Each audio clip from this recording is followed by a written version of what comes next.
Amolo on the constitutional amendment bill that seeks to entrench the NGCDF and GAF and also the Senate Oversight Fund in the Constitution. Honorable Speaker, this country has come of age. And over the years, those who are before us in this house know where exactly this country has come from as far as getting funds to the common mwananchi comes from. In as much as, Honorable Speaker, that we have two units of governance, the devolved unit and the national government, even as we continue seeking that funds go through, are channeled through the county governments or through the devolved units, there are other elements that are left within the national government structure that are very critical to people in all the villages and all constituencies. And with a well-controlled system, the impact will be felt in the villages and in the constituencies in factors or in matters that are left on the national government. That is the security, the education, and other matters, Honorable Speaker. And that is why it's quite unfortunate that people have a misconception that CDF or NGCDF is a fund that is managed by members of parliament. Far from it. Even as it is currently, Honorable Speaker, members of parliament have zero role as far as sharing of NGCDF or, the way NGCDF operates, Honorable Speaker. I mean, that is why it's called National Government Constituency Development Fund. It is a preserve for the national government with an autonomous structure of governance. We have the NGCDF board that does the approvals. We have the constituency fund managers that are employed by the National Government Constituency Development Fund.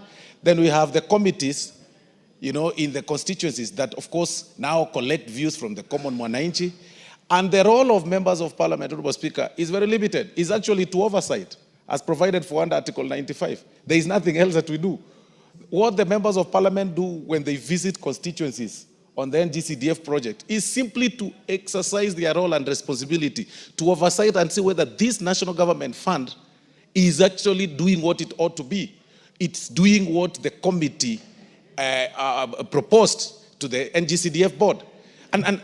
But people have this misconception, Honorable Speaker, that the members of parliament sit somewhere and they go to their accounts and they draw their funds, they decide on what to do, and they keep some changes. In fact, I keep challenging people any time I engage them that if there is a fund that you really cannot steal, it is actually in this house that I say that we need to replicate the system that NGCDF has or operates under to even the county government. Because this money, Honorable Speaker, leaves the board, goes to the constituencies with a vote, a specific vote, that on this particular percentage, it's going for the bursaries.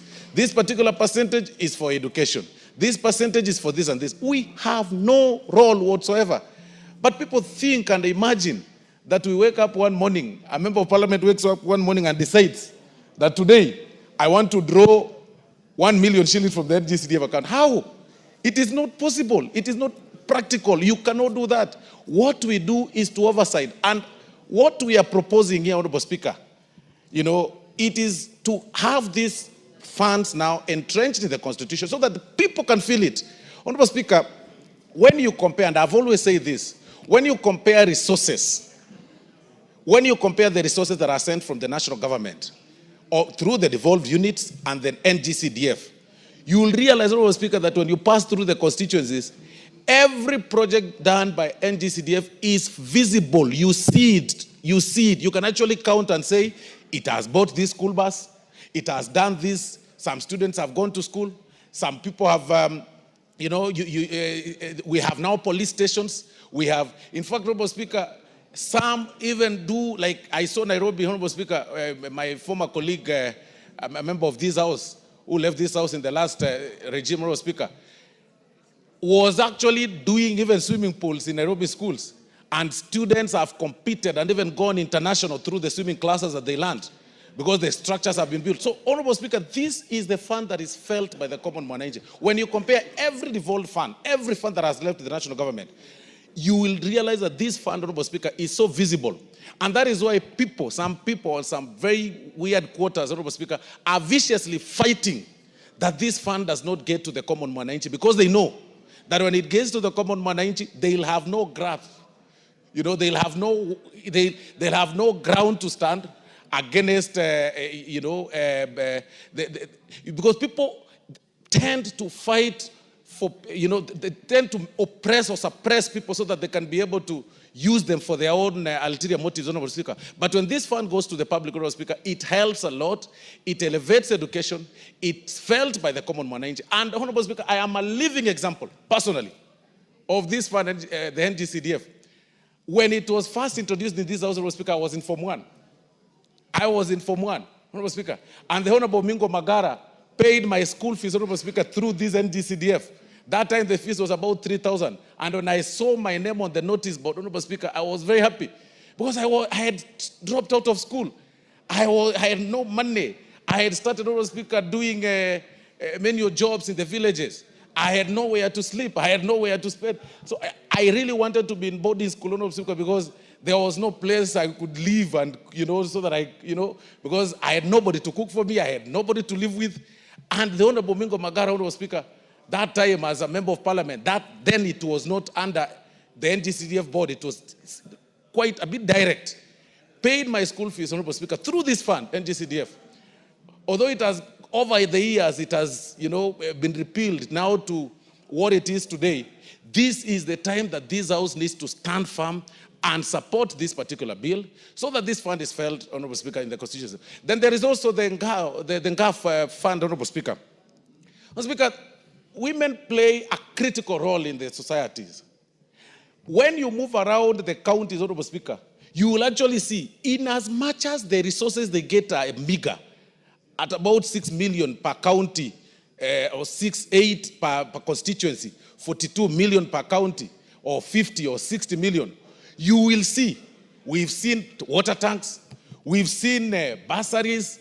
They try to balance these resources and exploit them properly, and it's felt, it's quite visible compared to what we send in billions to the county government, Honorable Speaker. If there is a fund, again, that we must support, that it should be raised even higher, it is the NGAF fund, even as we entrench it in the Constitution. So that you see it, it's practical. Honorable Speaker, we have water challenges all over in the country. We are not able to tap on natural, water that through the rains. But these ladies, the ladies that patronize this amount, Honorable Speaker, have been able to give tanks across the schools.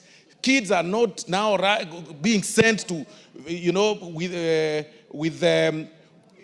not being sent to the rivers, Honorable Speaker, for matters to fetch waters through the rivers and everything, because we are taking advantage of the rainwater, Honorable Speaker. So if there is another section of fund that we really must support, is the NGAF that our gracious ladies have been patronizing over the years, Honorable Speaker.